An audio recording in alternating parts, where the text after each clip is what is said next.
Jeudi 23 juin 2022. Que la grâce de notre Seigneur Jésus-Christ, l'amour de Dieu le Père et la communion de l'Esprit soient encore ton partage, toi qui m'écoutes en ce jour spécial, au nom puissant de Jésus-Christ de Nazareth. Alors, nous sommes, shalom à toi, encore un séjour. Nous sommes dans notre semaine d'enseignement dont le thème est l'union avec Christ. Et spécialement aujourd'hui, nous allons développer un sous-thème pour nous aider à encore mieux comprendre ce thème, ce grand thème qu'est l'union avec Christ. Amen. Notre sous-thème d'aujourd'hui serait notre union avec Christ dans la consécration. Amen.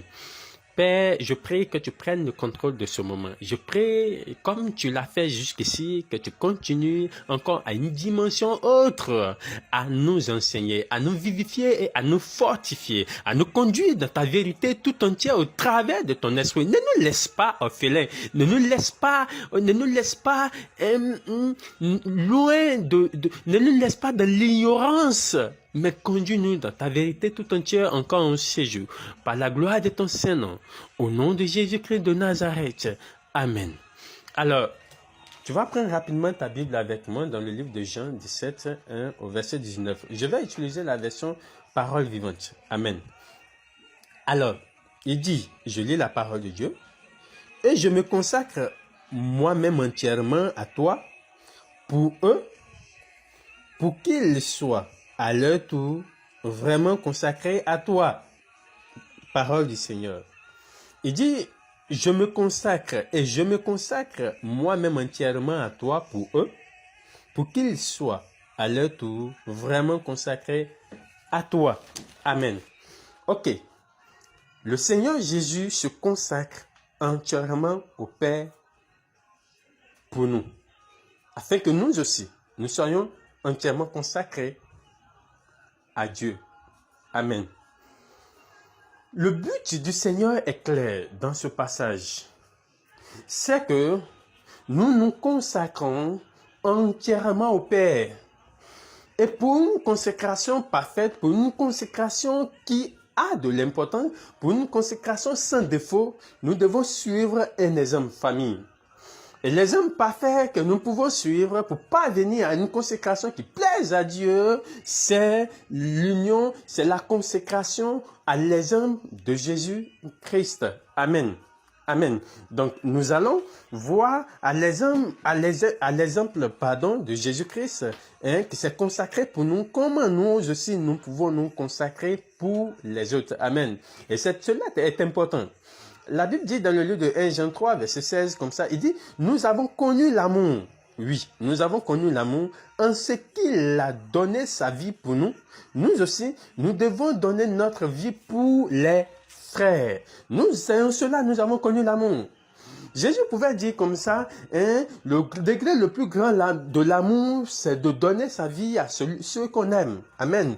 Et il dit qu'il va donner lui-même sa vie pour nous, parce qu'il nous a aimés.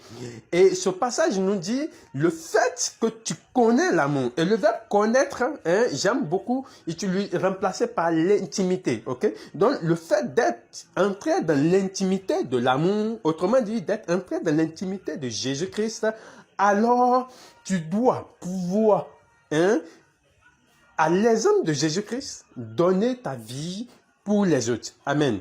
Qu'est-ce que cela signifierait concrètement? Est-ce que cela veut dire que tu irais à la croix encore? Voyons voir. Prenons le livre de Philippiens 2, versets 5 à 8. Ayez en vous les sentiments qui étaient en Jésus-Christ, lequel, existant en forme de Dieu, n'a point regardé comme une proie à arracher d'être égal à Dieu, mais s'est dépouillé lui-même, en prenant une forme de serviteur, en devenant semblable aux hommes, et ayant paru comme un simple homme.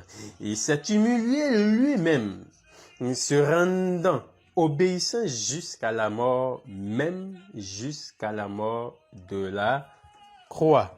Amen. Voici un exemple palpable de la consécration à l'exemple de notre Seigneur Jésus-Christ. Amen. Alors, il dit, Jésus avait une autorité, une notoriété. D'ailleurs, il avait un pouvoir, une puissance. Il était égal à Dieu. Il était semblable à Dieu. Il était dans le sein de Dieu. Il venait de Dieu. Mais quand il est venu sur la terre, il a déposé le manteau d'égal à Dieu et il s'est habillé du manteau des hommes, le manteau de l'humilité afin de pouvoir plaire à Dieu, afin de pouvoir obéir à Dieu jusqu'à l'obéissance suprême qui est la mort sur la croix. Famille, est-ce que cet exemple n'est pas parfait? Si. Alors, cela veut tout simplement nous dire, famille, frères, sœurs, que là où nous sommes, famille, il est important que toi aussi, tu te dépouilles de ce que tu sais, de ce que tu connais, de ce que peut-être tu viens d'un monde où les choses se faisaient comme ça. Là où moi je viens, c'est comme ça les choses se font. Et là où je suis, j'ai grandi dans une famille comme ça. Amen. Et je ne peux pas me permettre de suivre une vision comme ça. Famille. À l'exemple de Jésus-Christ, nous aussi, nous devons nous donner. Autrement dit, nous devons nous soumettre à une œuvre, à une vision, à un homme de Dieu, à un serviteur de Dieu. Nous devons servir Dieu au travers d'un homme. Et nous devons nous dépouiller. Ça, c'est un exemple parfait de Christ. Où tu restes fidèle à un service dans le Seigneur, où tu restes fidèle à la responsabilité qu'on t'a donnée, où tu restes fidèle, où tu te dépouilles. Oui, moi, je viens d'une œuvre où les choses se font comme ça. Peut-être, moi, auparavant, j'avais déjà une connaissance de Dieu. Et je ne peux pas venir ici et puis tu vas m'amener, peut-être tu m'amènes à tout reprendre à zéro, à méditer la Bible comme ça, à faire les choses comme ça. Famille, il dit, la Bible dit quoi? Il s'est dépouillé. Il était égal à Dieu. Quand il était sur terre, il pouvait toujours garder son manteau d'être égal à Dieu. Tu as une connaissance tout comme le berger, tout comme ton pasteur, tout comme le prêtre, tout comme le serviteur de Dieu auprès de qui tu te trouves. Tu sens que là où tu es arrivé, tu as une connaissance semblable à lui. Peut-être même que Dieu te parle au point où lui-même, il n'est même pas capable, c'est-à-dire le serviteur de Dieu auprès de qui tu sers Dieu, n'est même pas capable d'atteindre ce niveau. Mais tu regardes et tu dis non, c'est pas une proie. De saisir, de vouloir être égal à lui. Je me dépouille et je sers Dieu avec lui. Qu'est-ce qu'il veut que je fasse? Il veut que j'aille, c'est-à-dire chaque dimanche je viens, bon, c'est moi de nettoyer les toilettes. Ok, gloire à Dieu. Dieu me veut dans les toilettes et il me trouvera dans les toilettes. Alors, Dieu ne va pas me trouver sur la chair. Si il a dit, va dans les toilettes pour nettoyer les toilettes, famille, c'est là-bas que Dieu m'attendrait. Si je recherche la chair et que je me positionne là-bas, Dieu va aller me chercher aux toilettes, il ne me trouvera pas et j'aurai raté mon temps de visitation, famille. Et c'est ça en fait. C'est de ça qu'il s'agit. Jusqu'à la mort la plus humiliante que le Seigneur Jésus-Christ a reçue. Il a été dépouillé de ses vêtements famille. Il a été crucifié nu à la croix. C'était la mort la plus humiliante pour un fils de Dieu. Mais c'est incroyable.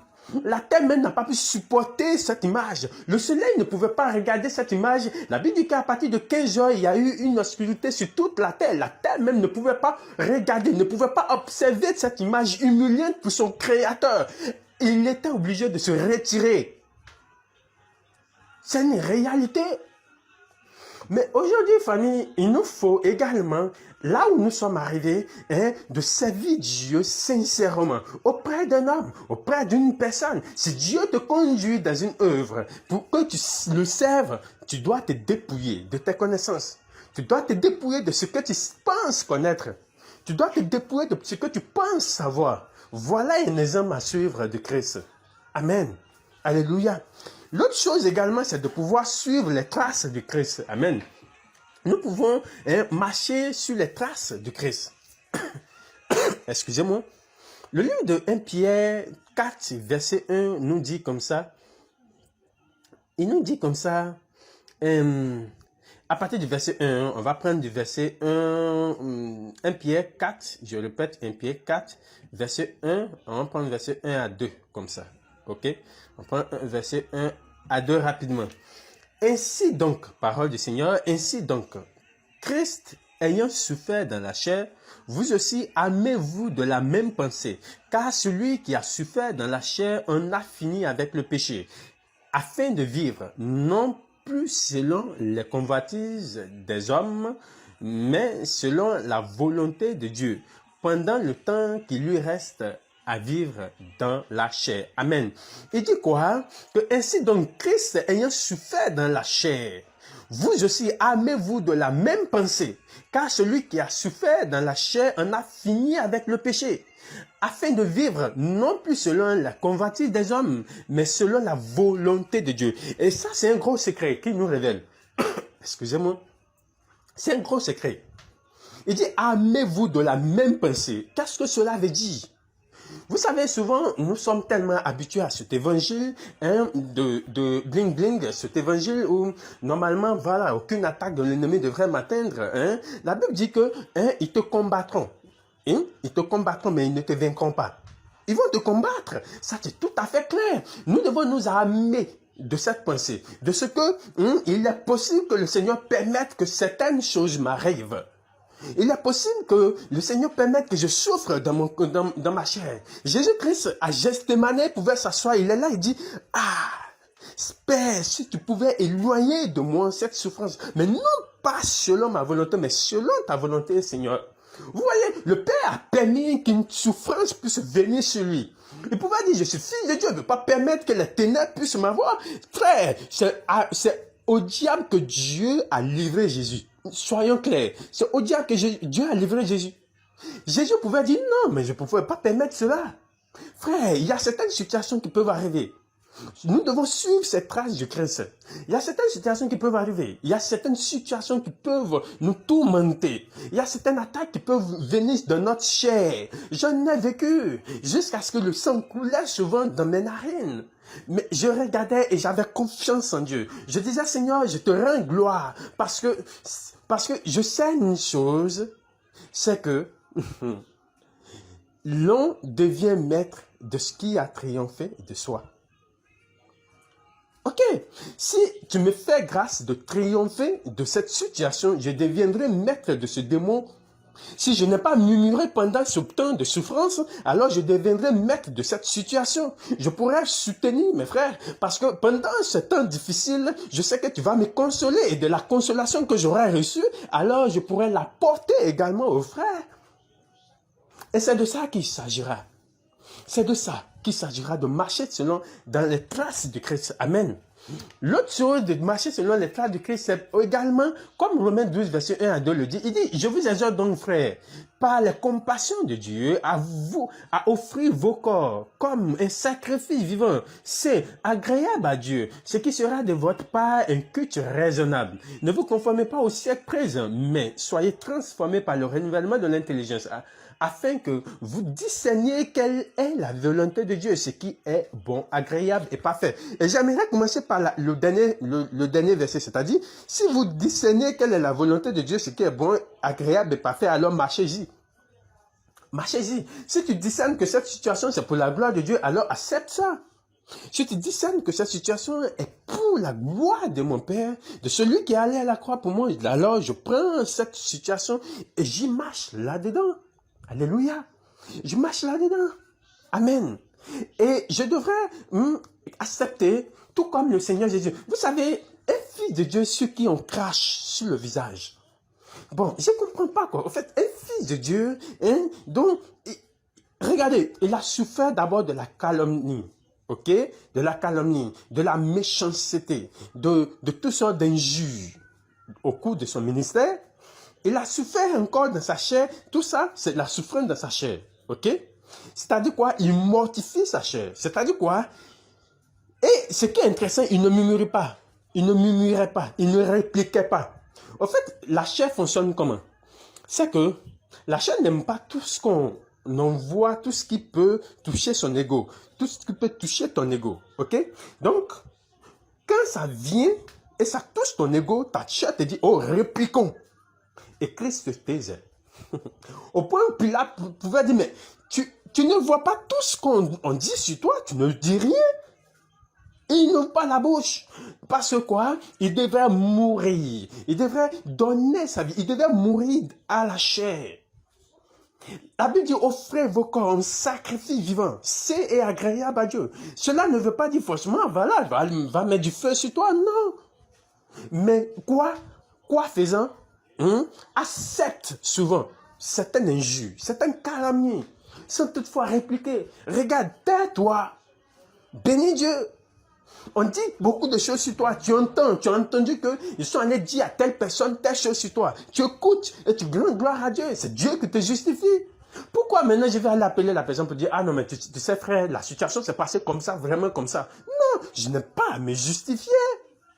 Je n'ai pas à me justifier là-dedans. Surtout lorsqu'il s'agit des choses qui touchent le monde. C'est-à-dire quoi? Si c'est des choses qui ont été racontées à des gens dans le monde, pourquoi aller me justifier devant eux?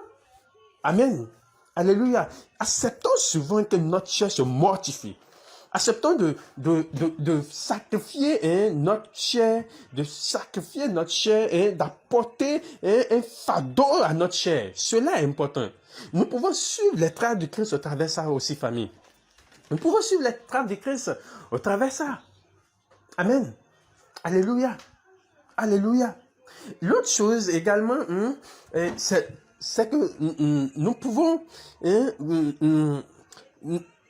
nous unir à Christ en sa mort et en sa résurrection. Je veux dire quoi? Nous pouvons nous unir à Christ en participant à sa mort et en participant à sa résurrection. Ça suit toujours comme on amène le même dynamisme. Mais il s'agit de quoi? Prenez un peu le livre de Romains. Restons dans le livre de Romains. Le livre de Romains me plaît tellement. Restons un peu dans ce livre-là. Romains 6, verset 8 à 9, pardon. Il dit, oh, si nous sommes morts avec Christ, nous croyons que nous vivrons aussi avec lui. Sachant que Christ ressuscité des morts ne meurt plus. La mort n'a plus de pouvoir sur lui. Alléluia. Avançons jusqu'au verset 11 même. Car il est mort, et c'est pour le péché qu'il est mort, une fois pour toutes, et il est revenu à la vie, et c'est pour Dieu qu'il vit.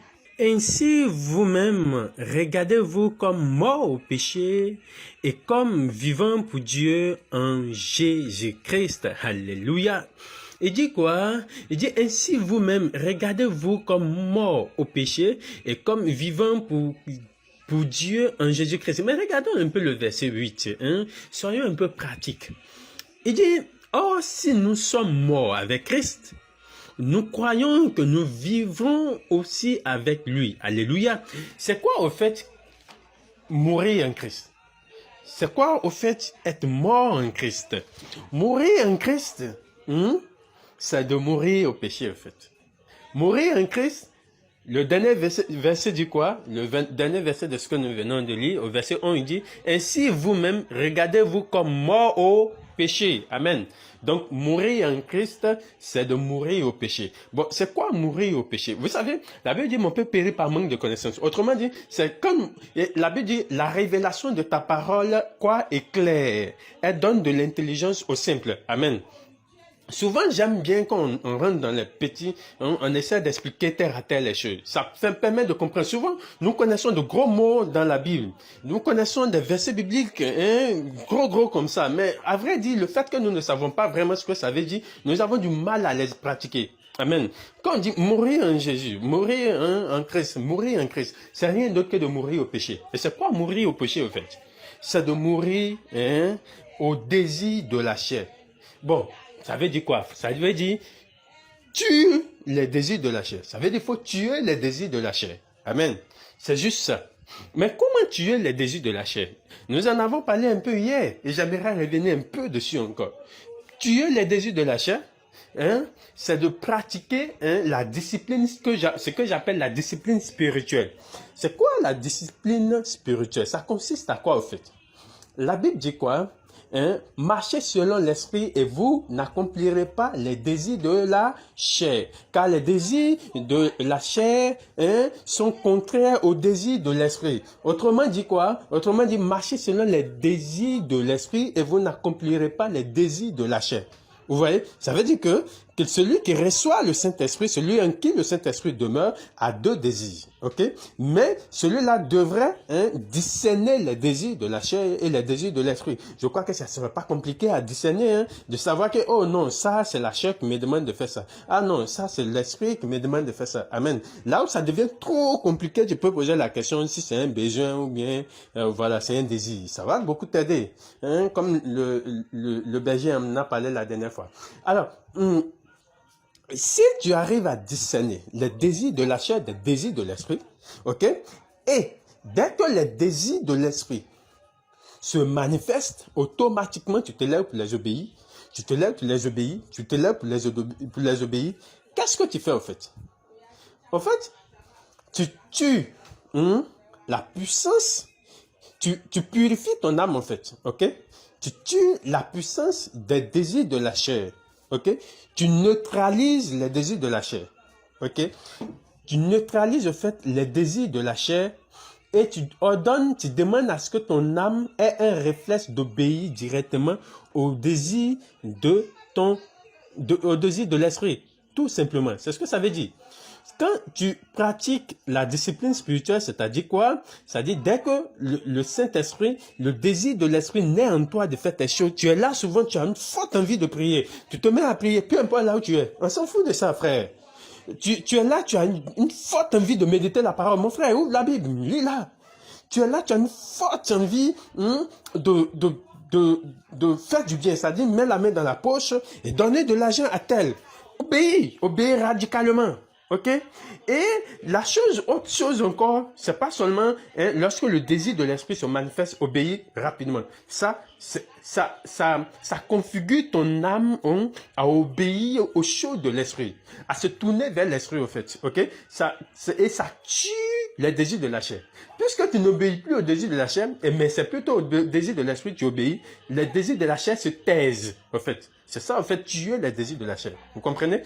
Et souvent aussi, tu vas sentir que les désirs de la chair ne sont pas là.